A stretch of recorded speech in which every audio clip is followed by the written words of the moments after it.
मीरपुर नाम के शहर में तेजस अपनी पत्नी नीरू के साथ रहता था। पति पत्नी दोनों ही नौकरी करते थे। एक दिन तेजस गांव अपनी माँ के पास फोन करता है। हेलो, प्रणाम माँ। जीते रहो माँ, तुम दादी बनने वाली हो। अरे वाह, ठीक है बेटा, मैं कल ही आती हूँ। जब माँ जी शहर पहुंची तो बेटे बहू ने बहुत अच्छे से स्वागत किया। लीजिए माँ जी चाय। अरे गर्मा गर्म पकोड़े ले आओ माँ के लिए। नीरू रसोई में गई और 2 मिनट में ही पकोड़े ले आई। जी ये लीजिए। बहू जादू से बनाए हैं क्या? अभी तो रसोई में गई थी। यम्मी। माँ जी, शीला रसोई में पकोड़े तल रही है, मैं बस लेकर आई। हे भगवान, मेरा धर्म भ्रष्ट कर दिया तूने। अब तो गंगा जल से शुद्धिकरण करना होगा।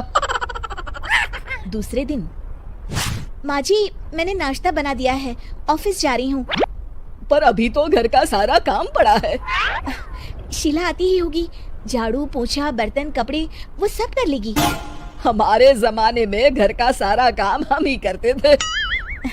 जी माँ जी, आप बहुत होशियार हैं, मैं घर ऑफिस दोनों नहीं संभाल पाती।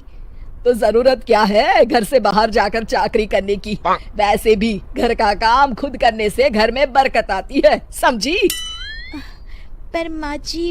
पर वर कुछ नहीं, इस महीने की पगार मिले फिर ऑफिस बंद है। हाँ। रात को नीरू तेजस से कहती है, सुनिए जी, माँ जी बोल रही थी कि मैं नौकरी छोड़ दूं। वैसे ठीक ही तो है, अभी तुम्हें आराम की जरूरत है। फिर भी आराम कहाँ, शीला को छुड़ाने के लिए बोल रही थी। तो अब 24 घंटे में इतना काम तो कर ही सकती हो। पर जॉब पसंद है मुझे, घर पर मन नहीं लगेगा। अगले दिन जब दोनों ऑफिस के लिए निकल रहे थे, मेरी तो कोई कीमत ही नहीं है इस घर में। माँ जी आजकल महंगाई बहुत है, रहन सहन भी बदल गया है, दोनों नौकरी करते हैं तभी ठीक रहता है। अच्छा, तू कहना क्या चाहती है? मेरा बेटा तुझे बिठा के खिला नहीं सकता? तू ही इस घर का खर्च चला रही है, हैं? नहीं माँ जी, मेरा वो मतलब नहीं था।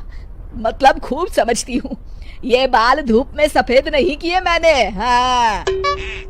अब तो ये रोज का काम हो गया था। तेजस भी रोज की झिकझिक से परेशान हो गया था। एक दिन उसने कहा, नीरू, वैसे भी तुम्हें मैटरनिटी लीव मिलने वाली है, तो अभी से ही छुट्टी ले लो। पर क्या, मेरी सैलरी अच्छी खासी है। आखिर नीरू ने रिजाइन कर दिया। जब बच्चा हुआ तो घर में सब बहुत खुश हुए। कुछ दिनों बाद तेजस फाइल देख रहा था। क्या हुआ तेजस, कुछ परेशान लग रहे हो?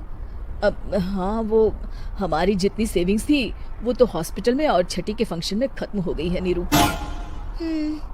और अभी वैसे मंदी चल रही है तो मैं बोल रही थी कल मुन्ना को हेपेटाइटिस का टीका लगवाना है। नीरू, क्या पोस्टपोन नहीं कर सकते? नहीं जी, बिल्कुल नहीं। अब तेजस को समझ में आ रहा था कि उससे गलती हुई है। पैसों की कमी का असर घर के माहौल पर भी पड़ रहा था। अगले दिन, बेटा मेरा चश्मा और ये दवाइयाँ ले आना, पर्चा देते हुए माँ जी ने कहा। जी। तेजस, मुन्ना के लिए दूध का डिब्बा और डायपर भी ले आना, और ये किराने के सामान की लिस्ट है, इसे भी लाना है। तेजस गुस्से में लिस्ट मरोड़ कर फेंकता है और चिल्लाता है, पैसे क्या पेड़ पर उगते हैं? ये ले आना, वो ले आना। अरे पर ये जरूरत का सामान ही है। वो गुस्से में बिना कुछ कहे ऑफिस चला गया। अरे अरे लंच तो ले जाइए। नीरू दौड़कर डिब्बा पकड़ाती है। एक दिन खाना खाने के बाद, नीरू, अब तो मुन्ना कुछ बड़ा हो गया, तो अब तुम वापस ज्वाइन कर लो ना जॉब। पर इस रिसेशन में जॉब मिलना बहुत मुश्किल है। ट्राई तो करो। फिर मुन्ना? माँ जी है ना, और एक फुल टाइम मेड भी लगा लेंगे। पर माँ जी, उन्हें तो पसंद नहीं। तभी माँ जी वहाँ आ जाती है और प्यार से नीरू के सर पर हाथ फेरते हुए बोलती है, अब मेरी समझ में आ गया बहू, पहले के और अब के समय में अंतर है। तुम काम शुरू करो, मुन्ना की जिम्मेदारी मेरी। मेरी प्यारी माँ जी। ये कहकर नीरू उनके गले लग गई। शिक्षा, परिवर्तन संसार का नियम है, हमें भी समय के साथ चलना चाहिए। उम्मीद है कि आपको हमारी ये कहानी पसंद आई होगी।